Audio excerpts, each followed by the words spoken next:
O, pa čao, kufe, carko moj. Pa gdje si ti? Mi čitav grad obilazimo, tebe niđe nema. Klofa, pajser, gdje ste, momci, šta ima? Evo, nema ništa, šta ima kod bete, a? Kako su tvoji? Imaš možda 3,5 milje maraka. Joj, nemam, jutros plaćao struju, komunalije, kupio paštetu za doručak, nema, majke mi nema. Jako smiješno.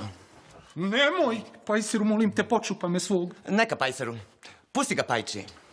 Slušaj, kufe, ovo ti je prva opomena. Sutra fino lijepo donesi pare. Gdje si, Damire, šta ima? Pomagaj ako Boga znaš. Damire, treba mi nešto što može uspavat konja. A kakvog ćeš ti konja uspavat? Pa mene, brate, mene. Nemoj mi ništa govorit mi ništa nemoj. Lijepo mu reci da se sutra nacrta sa lovom. Puc, puc. O, kufilice, kufilice. Pa došlo vrijeme da te malo pomazim, pajser. Gdje ste, momci, šta ima, nemoj.